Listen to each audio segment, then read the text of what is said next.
Jess and I thought we would take this opportunity before it's maybe going to rain today, but we thought we could get this done beforehand to show you how easy it is to set up our Blue Ox towing, flat towing system. I did a little blog about towed or no towed the other day, and I thought this would be great to accompany it. All right, in this situation, we have found that setting up the Blue Ox is much simpler if the ground is semi-flat. It just makes it an easier process. So in this particular place, they have this big, huge parking lot that nobody's using that's about 200 feet from our site. So we just drove the leisure travel van over here.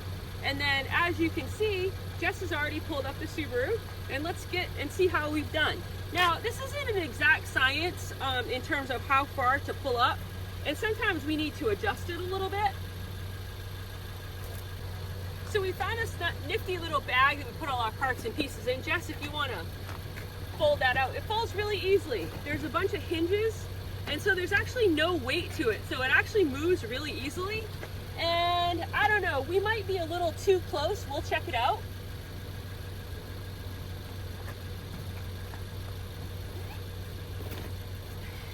Jess, I'm gonna let you pull the parts out of the bag. I'll let people know what they are. Basically, this right here is our electrical connector. And what this does is one end goes to the coach, which already is there. So that's already existing in our LTV. And then the other end was one of the parts that they installed on the Subaru. These things right here are really nice safety cables.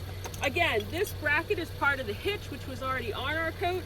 They have put all those pieces on our Subaru for us.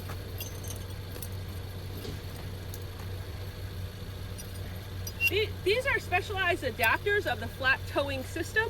And what they do is there's a receiver in the Subaru, and these go into that receiver. As you can see, Jess is doing that now. Kind of twists into place, has a locking pin, and then we will lock the other end of the hitch into it. This right here is very important. It's like an emergency brake. So if everything failed with the hitch, safety cables are supposed to stop the vehicle or trailer, whatever it happens to be. And then this right here, again, attaches to the vehicle, and it attaches this breakaway switch. So if for some reason everything failed, you can go ahead, Jess, while I'm talking. If every single thing failed, this is supposed to be there to basically initiate the brake that's in the RV. All right, and then the moment of truth, let's see how we did backing up. Okay, so here we go. Moment of truth. And look at that, perfect. Mine's good. Mine's good.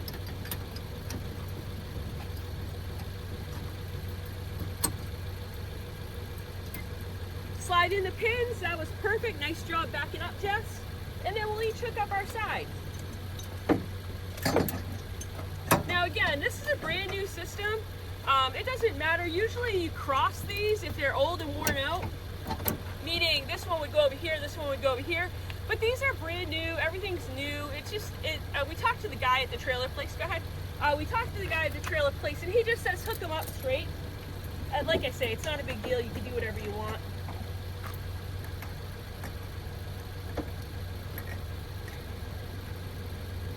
And you can see, if you're just one person, this is, obviously, it's always easier with two people than one, but it's still the same, and nothing's hard here. Takes just a couple seconds. And this is that safety brake. I usually put it over the top to keep it nice and safe. Okay, so here we are. We're going to do a quick double check of everything. We have all of our stuff hooked up, and we are going to get ready to pull the car to engage the bars. So what we do, the first thing that we need to make sure is that our car is in gear, and also that the parking brake is on, so that the camper has something to pull against. So April is in the camper. We're going to give her a signal to go ahead.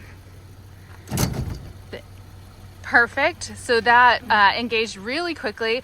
If you look at these right here, These are what just popped up, and now we can tell that they're engaged. Now that we have the camper and the car all hooked up, it's time to put in the accessory brake.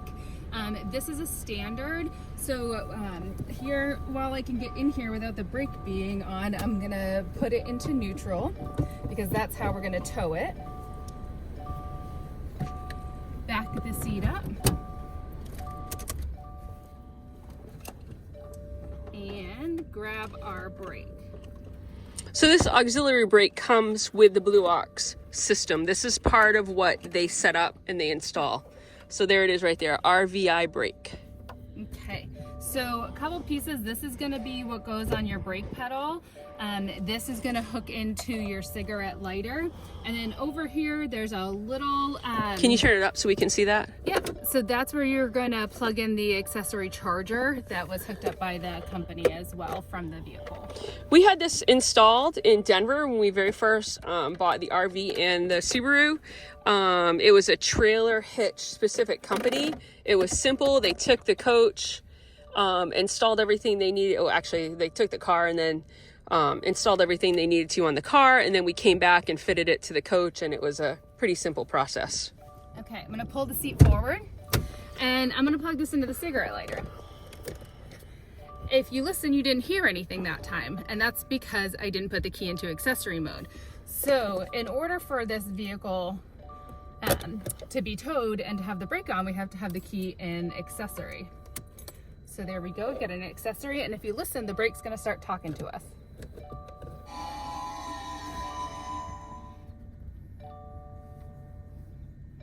Push auto position button. So that's telling us there's a little red button on the top, and that's telling us it's ready and it wants us to push that button. So we're gonna end up pushing it 3 times. And what it does is it has that arm push against the brake pedal and seats the brake. Push auto position button one more time. So this should be our final time. RVI brake ready. So there we go, the RVI brake's ready, that's it. So you're in taking the emergency brake off. Yep. So we're in neutral, brake's on. I'm gonna take the emergency brake off. We're gonna move slightly, but that's okay. Our brake is on and our arms are engaged, so that's not a big deal. So we're in accessory, we are in neutral. We have our auxiliary power to our car so that our battery isn't going to be dead. Yep. And we're good to go. So what we'll do now is I'm gonna give this back to Jess, and we're gonna check our lights on our RV to make sure all of that is working. And then we'll go around and we're gonna also do another final safety check on everything else. So I'll see you in a second. Okay, so April just jumped in the vehicle. We're checking our lights. Okay, there's our blinker. Let's see here. We've got our other blinker. Give her another signal. And there are our brake lights. Perfect. So all of our lights are working. Okay, so just a general overall safety before we get started is something we always do. Kind of like a pre-vehicle check, which we've already kind of been doing it as we're setting up anyway. Just making sure that none of our lids are open at the top. Everything's secured on the sides. All my cabinets are secured. Specifically, I'm going to check every single connector one more time. So I know I have 2 safety cables, 2 safety cables. I verify my pins. I verify that everything is nice and tight, looking the way it should. I verify my chairs, whatever you might have. I come back here, I take a look at my Thule. I touch everything, I make sure I know there's 4 bolts on each side, I make sure I see them all. I have 4 clamps on my carrier, I make sure I see all of them. On my bike rack, I know I have 2 clips, I see those, I know that they're great. I look at my bikes themselves, I make sure that everything is in good working order, nothing's frayed, everything's connected, my locks are connected. Same thing. From back here, I can see my whole coach, I can see my car, and I can see that everything looks good and we're ready to go. All right, one final thing before we get started is we are spoiled with automatic tire pressure sensors. And so I can see all 6 of my tires right here. Everything is within a pound or 2 of each other and where it should be, so we're good to go there. And then one of the things is what I'll do is I'll plug in our Furrion. So this Furrion, we have a backup camera in the LTV, but there's not a full-time rear view camera in ours. So we installed this Furrion, which is great. It sits right up here. You can see it's initializing. We only have 1 camera on the back. You can actually add side cameras and stuff. And look at that. There's our car, just a suite right there.